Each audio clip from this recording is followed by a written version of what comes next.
Bismillahirrahmanirrahim.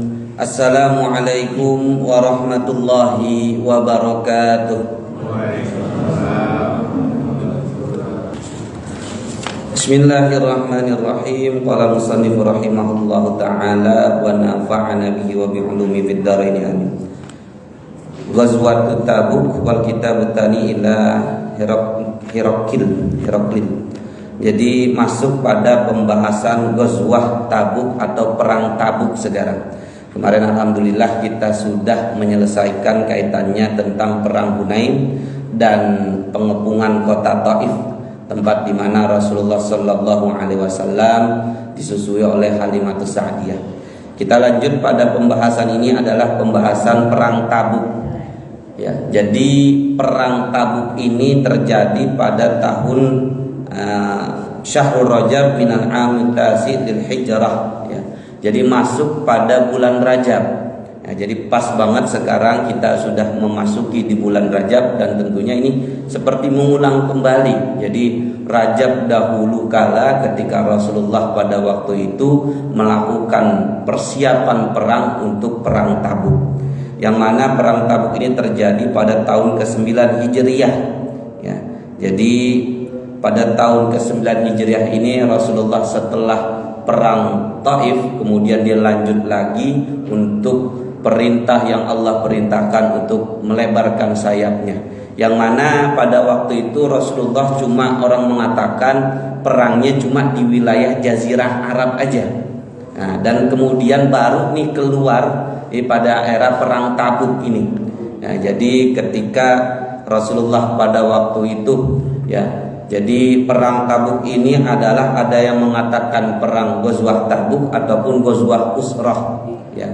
Jadi kalau dinamakan Ghazwah Tabuk diriwayatkan dalam Imam Muslim, innakum satatuna ghadan insyaallah aina Tabuk wa innakum in ta'tuha hatta yudhhan nahara faman jaa'a minkum fala yamussa mimma iha syai'an hatta ati. Ya, insya Allah besok kalian akan sampai di mata air Tabuk, yang mana dan subuh kalian tidak akan sampai ke tempat itu kecuali setelah waktu agak siang. Dan barang siapa sampai duluan maka janganlah dia menyentuh airnya sedikit pun sampai aku datang ke tempat itu. Dalam hadis ini bahwasanya Tabuk adalah sebuah wilayah yang di situ ada sumber air, ya. Jadi kalau di daerahnya itu adalah sumber air namanya Ain Tabuk, ya. Di situ ada sumber air dan tentunya kalau dari kota Madinah begitu jauh. Ya, jadi jarak antara Madinah sampai ke Tabuk itu mungkin bisa di sekitar sampai 600 kilo, bahkan yang mengatakan 700 kilo. Ya, kalau sekarang kan enak orang bisa pergi dengan naik bis ataupun kendaraan, bahkan bisa naik dengan pesawat. Ya, kalau dahulu tidak, berarti Rasulullah dan para sahabat menggunakan kendaraannya masih menggunakan kuda, unta dan sebagian lagi jalan kaki. Ya, jadi saling bergantian. Ya, jadi tentunya karena jarak yang sangat jauh, tentunya persiapan Rasulullah dengan para sahabat begitu maksimal. Ya, maka di sini juga dinamakan perang Tabuk karena daerahnya namanya ada daerah sumber air yang bernama Tabuk.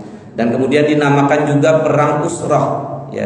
Perang Usrah adalah artinya adalah perang di masa Rasulullah mengalami kesulitan. Ya, di situ memang Rasulullah benar-benar menghadapi kesulitan yang begitu besar. Bahkan arsalani ashabi ila Rasulillah sallallahu alaihi wasallam as'aluhul humlan lahum idhum ma'ahu fi jaisil usrah wa hiya ghazwah Tabuk. Saya diutus oleh para sahabatku kepada Rasulullah sallallahu alaihi wasallam untuk menanyakan tentang kendaraan tunggangannya, yang mana yang bisa membawa mereka ketika mereka ikut beliau sallallahu alaihi wasallam dalam pasukan Usrah, yaitu perang Tabuk. Jadi nama lain dalam perang Tabuk adalah perang Usrah. Ya, Usrah artinya adalah masa kesulitan. Inna ma'al usri yusra. Ya, jadi setiap ada kesulitan, insya Allah Allah kasih kemudahan. Dan tentunya ini adalah janji dari Allah Subhanahu wa taala. Karena apa dinamakan perang Usrah di sini? Karena memang jarak antara kota Madinah untuk menuju Tabuk begitu jauh, ya. Jadi jarak tempuhnya begitu jauh sehingga memang dinamakan perang Usrah.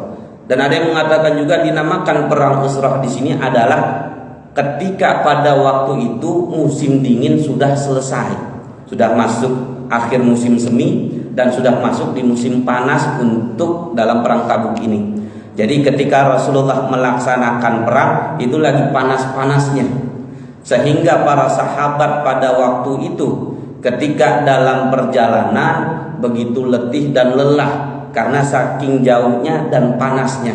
Bahkan diriwayatkan para sahabat ketika dia memiliki unta, ya, untuk meminum air itu saking kehabisannya, dia potong itu unta, kemudian ngambil air dalam unta tersebut. Ya, jadi saking kekurangan airnya, akhirnya para sahabat memotong seekor unta untuk meminum air dari seekor unta tersebut. Karena saking panasnya, saking teriknya, sehingga ini dinamakan perang Usrah. Karena para sahabat juga merasakan panasnya, jauhnya, bahkan sampai kehausan. Ya, bahkan dia mengatakan kehausannya diibaratkan seperti leher akan terpenggal, akan terpotong. Ya, bahkan juga dalam riwayat lainnya, ketika itu Umar bin Khattab melihat salah satu seorang sahabat, dia memotong unta dan kemudian dipotong itu diperes lagi, dan mengatakan dari kotoran unta ataupun dari bagian-bagian yang dapat mengeluarkan air dimasukkan ke dalam wadah, ditaruh di perutnya, ditaruh di perut sahabat. Karena apa? Saking panasnya, sehingga kalau dia mau istirahat ditaruh perutnya biar adem. Ya, jadi biar adem, sehingga memang ini adalah perang di mana masa kesulitan Rasulullah dan para sahabat diuji pada waktu itu. Dengan jarak yang begitu jauh, kemudian dengan terik panas, bahkan pun air kekurangan pada waktu itu, sehingga untuk meminum airnya harus memotong seekor unta. Nah, dari sinilah dinamakan perang Tabuk ataupun perang Usrah. Kemudian ya, ketika dalam perang Tabuk ini Rasulullah Shallallahu Alaihi Wasallam dia menyiapkan dengan para sahabatnya ketika pada waktu itu untuk menyiapkan perbekalan. Ya, jadi perbekalan yang harus disiapkan karena jauhnya perjalanan dan tentunya kesulitan-kesulitan bakal akan dihadapi para sahabat. Jadi biasanya dalam peperangan Rasulullah tidak memberikan strategi iklan atau pengumuman. Tetapi pada perang Tabuk ini Rasulullah menyampaikan kepada para sahabatnya. Sehingga ketika Rasulullah menyampaikan kepada para sahabatnya, nanti kelihatan tuh siapa saja para sahabat, ataupun di situ ada orang-orang munafik. Ya, orang-orang munafik yang pengen ikut perang ataupun mereka malah mengundurkan diri dalam peperangan. Jadi Rasulullah sengaja dalam perang Tabuk ini mengumumkan kepada para sahabatnya, kita akan pergi ke daerah Tabuk.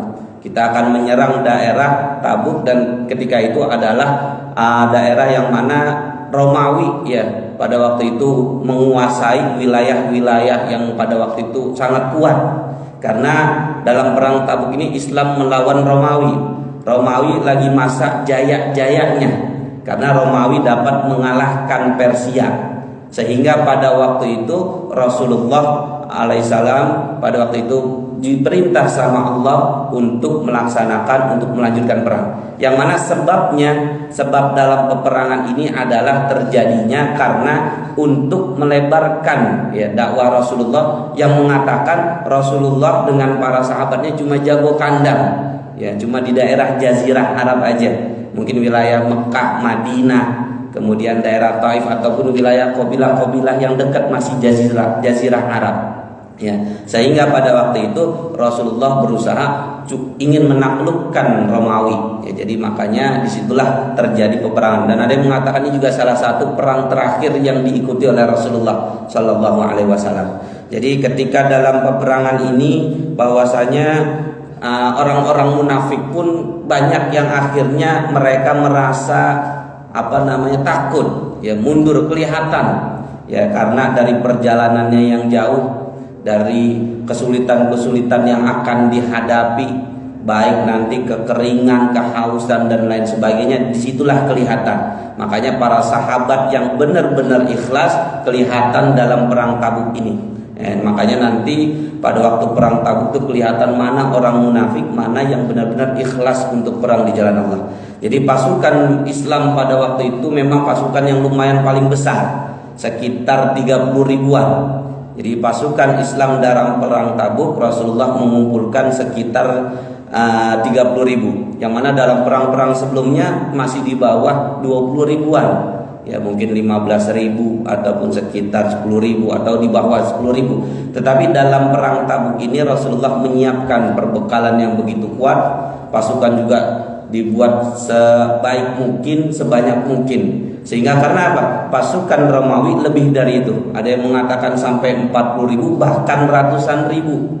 Ya, karena negara Romawi pada waktu itu adalah negara adidaya yang paling kuat. Ya, istilahnya Madinah ini adalah negara yang kecil yang baru dibuat sama Rasulullah. Ya, negara kecil tapi nantang negara besar.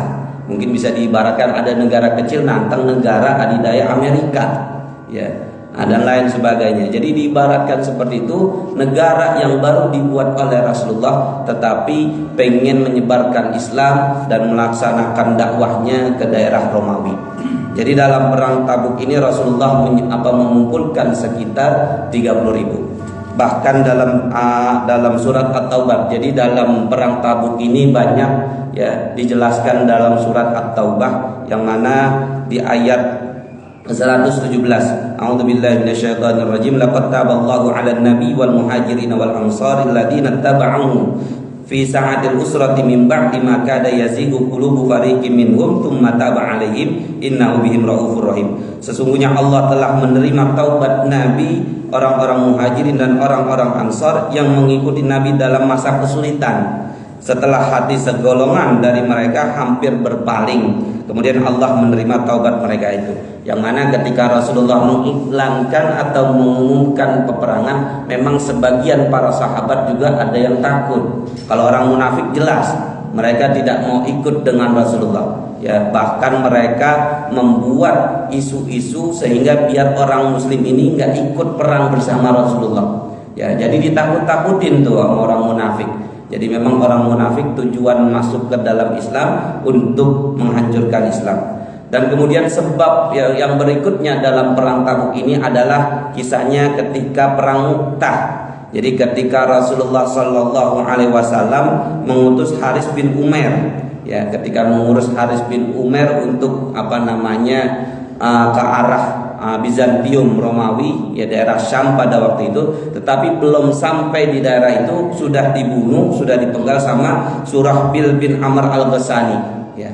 Jadi pada waktu itu ketika pasukan Muslim disuruh untuk menyebarkan dakwahnya ke daerah Romawi, tetapi ketika sebelum sampai ke daerah tersebut dalam perang Mu'tah ini, ya orang-orang salah satu sahabat Rasulullah Haris bin Umair ini dibunuh. Sehingga ini membuat kemarahan Muslim, ya membuat kemarahan Muslim untuk membalas orang-orang kafir ini yang sudah memenggal, yang pada hakikatnya Rasulullah ketika menyuruh Haris bin Umair ketika dalam perjalanannya, ketika dia sampai ke kuil ataupun ke gereja ataupun ada wanita atau anak kecil jangan sampai dibunuh.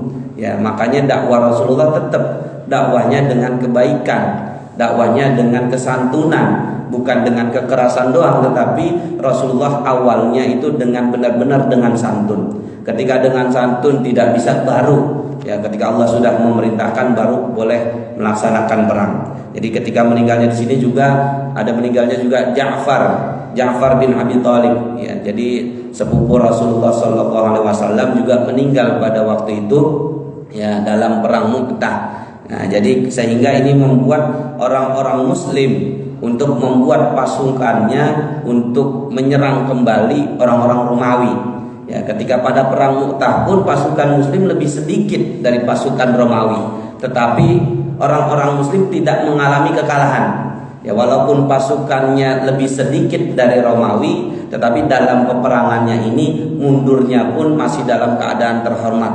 Ya, bukan dalam mundur kekalahan. Jadi dalam orang-orang Romawi juga merasa ternyata pasukan Muslim begitu kuat walaupun sedikit, sehingga mereka pengen juga menyerang kembali orang-orang Muslim di Madinah. Makanya pada waktu itu Rasulullah dan pasukannya dengan cerdasnya membuat strategi. Sebelum orang Romawi menyerang Madinah, tetapi Rasulullah sudah menyusun strategi terlebih dahulu. Kalau dibayangkan pada waktu itu belum adanya gadget, belum adanya informasi yang cepat kayak sekarang lewat medsos. Ya, jadi Rasulullah bisa tahu. Ya, jadi ketika orang-orang Romawi pada waktu itu pengen menyerang orang-orang Islam, pengen menyerang Madinah, Mekah dan semuanya daerah Jazirah Arab, tetapi sebelum diperangi Rasulullah sudah membuat strategi untuk menyerang orang Romawi tersebut. Jadi dalam perang Tabuk ini Rasulullah dengan para sahabatnya sudah dikumpulkan dalam perjalanannya, kemudian mereka menyiapkan peralatan yang harus dibawa. Peralatan yang harus dibawa sehingga pada waktu itu Rasulullah mengumumkan kepada para sahabatnya. Jadi ketika pada dalam peperangannya, maka para sahabat wajib punya bekal. Minimal sahabat itu punya kuda ataupun punya unta satu-satu. Kalaupun nanti mau gantian, satu unta bisa gantian cuma 2 atau 3 orang.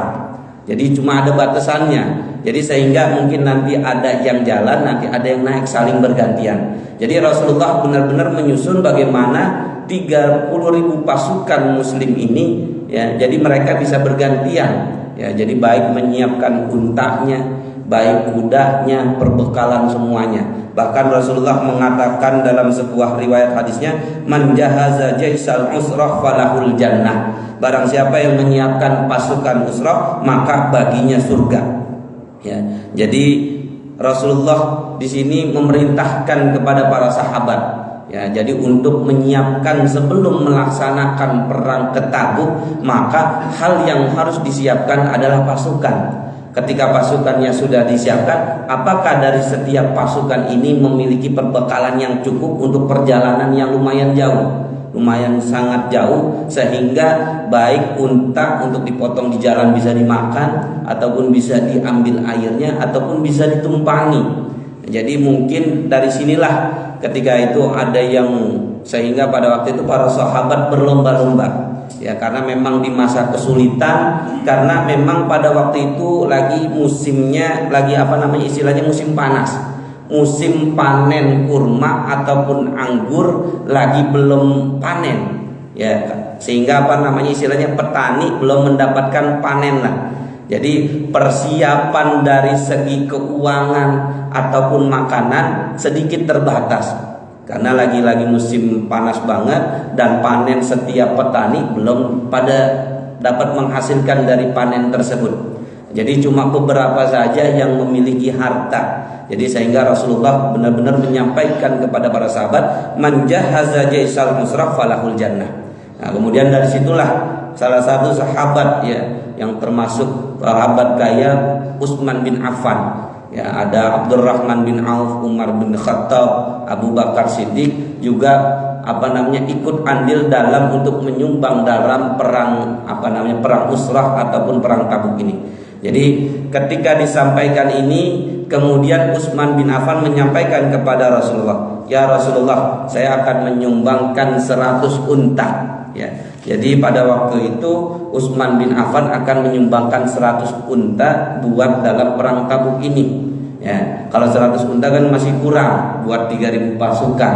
Kemudian Rasulullah menawarkan lagi kepada para sahabatnya, barang siapa yang mau menyumbang, menginfakkan hartanya buat perang Usrah, maka dia akan mendapatkan surga.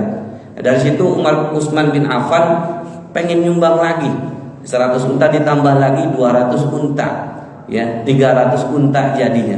Kalau kita hitung satu unta itu sekitar harganya mungkin 25 sampai 30 juta.